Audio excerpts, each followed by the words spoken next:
안녕하십니까. 운동과 스포츠 에피소드를 만들어가고 있는 닥터TV입니다. 파리 올림픽이 이제 얼마 남지 않았습니다. 그래서 오늘은 올림픽에 관한 이야기를 좀 해볼까 합니다. 올림픽이 왜 그리스에서 시작되었는지 그에 대해서 한번 알아보는 시간을 가져보도록 할 텐데요. 그것을 알아보기 위해서는 먼저 인류의 문명이 어떻게 시작되었고 그리고 그리스 문명이 어떻게 발달되었는지 그런 좀 약간 따분한 이야기를 먼저 해보지 않을 수 없습니다. 여러분, 문명이라는 것은 그 인류의 지혜가 발달해서 그 미개한 상태에서 벗어나서 사회생활을 위한 기술이나 제도가 발전된 상태를 의미한다고 볼 수가 있겠죠. 우리가 배운 대로 문명이 생기기 위해서는 세 가지 요건이 필요하다고 배웠는데, 먼저 첫 번째는 이제 문자가 있어야 된다. 두 번째는 청동기 문화가 있어야 된다. 그리고 세 번째는 계급 발생에 의한 도시국가의 출현 등을 꼽을 수가 있습니다. 문명이 처음 발달한 지역은 세계적으로 네 군데의 지역을 우리가 얘기를 하죠. 첫 번째는 메소포타미아 문명, 두 번째는 나일강 유역의 이집트 문명, 세 번째는 인더스강 유역의 인더스 문명, 그리고 마지막으로 중국 황하 문명이 되겠습니다. 기원전 5000년경에 티그리스 강과 또 유프라테스 강 유역에서 사는 메소포타미아 사람들은 그 강에서 물을 끌어다가 농사를 짓기 시작했습니다. 그전에는 인류가 수렵과 채취 생활을 하게 되었죠. 그래서 남자들은 멀리 집을 떠나서 또 수렵을 통해서 생명을 연명했고요. 또 노약자들이나 여자들은 집 근처에서 과일이라든지 떨어진 곡식들을 주워서 채취하면서 살아갈 수밖에 없었습니다. 하지만은 농사 짓는 법을 알게 되었고, 농사를 지으려면 또 물이 있어야 되지 않겠습니까? 그래서 강 유역에서 살게 되었다라고 볼 수가 있겠습니다. 하지만 강에서 물길을 내서 물을 끌어다가 농사를 짓는 것이 만만치 않은 일이었겠죠. 농사철에 맞춰서 물길을 만들려면은 짧은 시간 동안에 또 많은 사람들이 동원돼서 일을 해야 했기 때문에 이 과정에서 지배자가 등장했을 것입니다. 농업이 발달되면은 또 어떻겠습니까? 인구가 늘어나겠죠. 그리고 또 청동기나 철기를 만들면서 농업이 아닌 다른 다양한 형태의 직업들이 생겨나기 시작했습니다. 그러면서 도시가 만들어졌죠. 도시에서는 또 신을 위한 제사를 지내거나 또 도시를 또 외부의 적으로부터 보호하려는 그런 사람들이 지배층으로 생겨나기 시작했습니다. 인도를 보면은 현재까지도 그런 사회계층이 이루어진다고 볼 수가 있겠죠. 신에 대한 제사를 지내는 브라만 계층, 그리고 또 군인 계층인 더 바이샤, 또 크샤트리아 수드라, 이 사회 신분의 계층이 생겨났고 지금까지도 이어지고 있지 않습니까? 지배층은 또 다양하고 복잡한 사회를 다스리기 위해서 또 군사 조직이나 정치 조직을 가진 국가를 만들게 되었죠.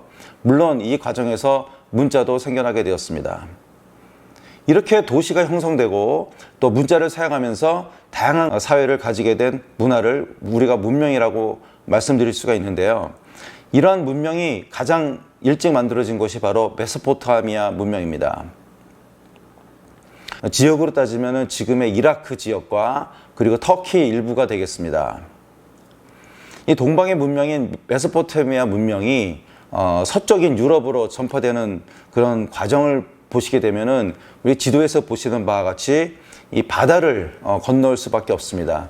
이 큰 지중해가 있는 반면에 또 그 작은 바다, 우리가 에게해라고 부르는 바다가 있죠. 이 에게해를 건너야 됩니다. 그리스 밑에 있는 그 에게해는 비교적 큰 섬이 있는데 그것이 바로 크레타 섬입니다.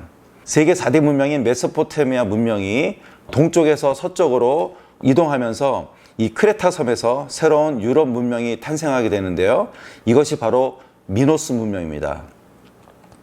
그리스 남단에 마치 섬처럼 생긴 그런 반도가 있는데 그것을 펠로폰네소스 반도라고 하죠.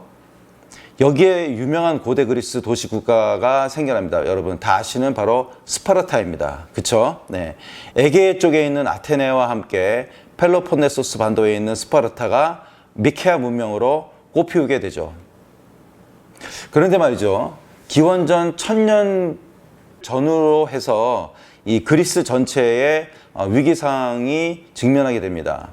뭐 아테네와 또 스파르타를 비롯해서 아주 많은 그런 도시 국가들이 출현하게 되는데요. 잦은 전쟁과 또 역병으로 국가들 전체가 우울해지는 상황으로 직면하게 됩니다.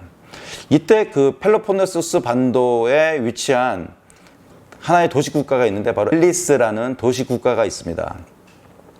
이 왕이 에피테스라는 분인데 라이벌 국가가 있어요. 바로 스파르타인데 스파르타가 세지 않습니까?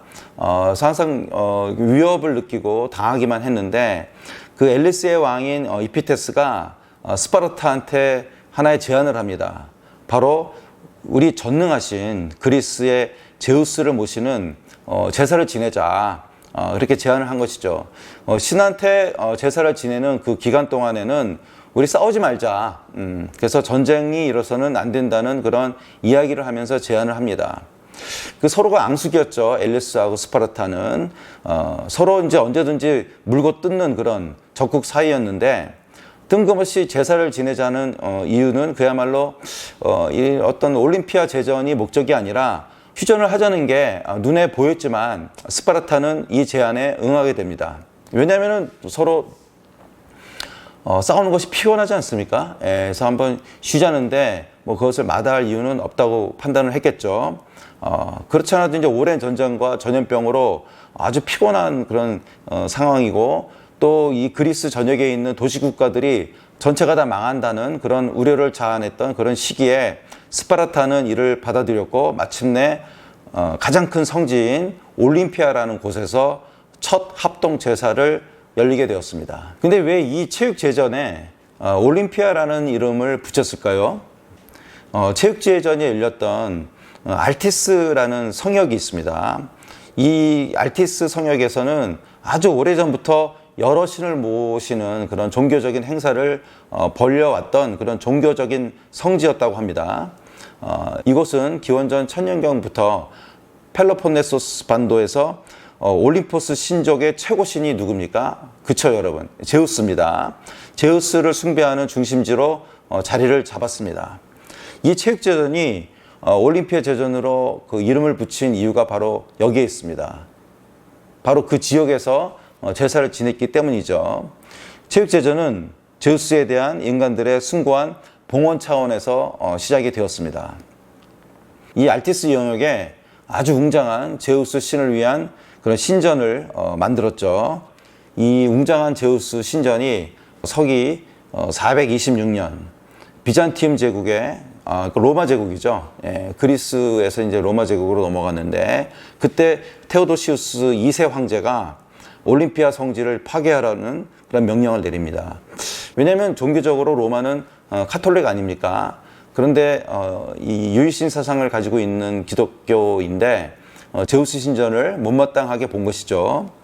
그리고 522년 그리고 또 551년에 이 지역에서 큰 지진이 발생하였다고 합니다. 그래서 이제 이 신전이 완전히 파괴되면서 그 신전의 일부분이 다 땅속에 묻히게 되는 그런 일이 벌어지게 됩니다. 이 제전이 이제 제우스 신을 위한 제사였다고 말씀드렸죠. 이러한 올림피아가 계속해서 이제 열린다면은 어떻게 되겠습니까? 휴전이 이제 길어질 수밖에 없죠.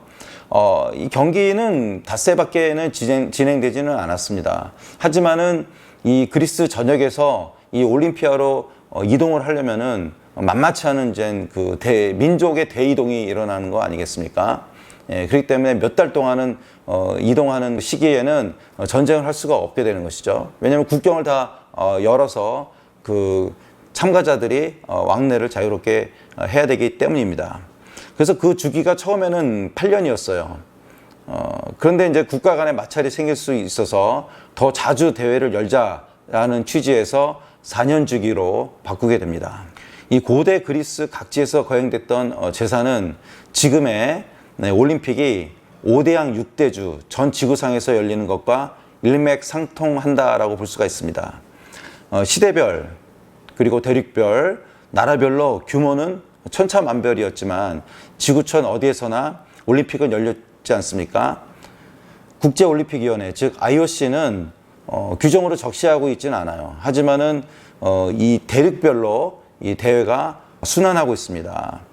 그런 원칙 때문에 지금까지 아프리카를 제외한 그런 모든 곳에서 4년마다 올림픽의 깃발이 휘날리고 있습니다. 자, 여러분, 7월 26일부터 파리에서 올림픽이 다시 개최됩니다.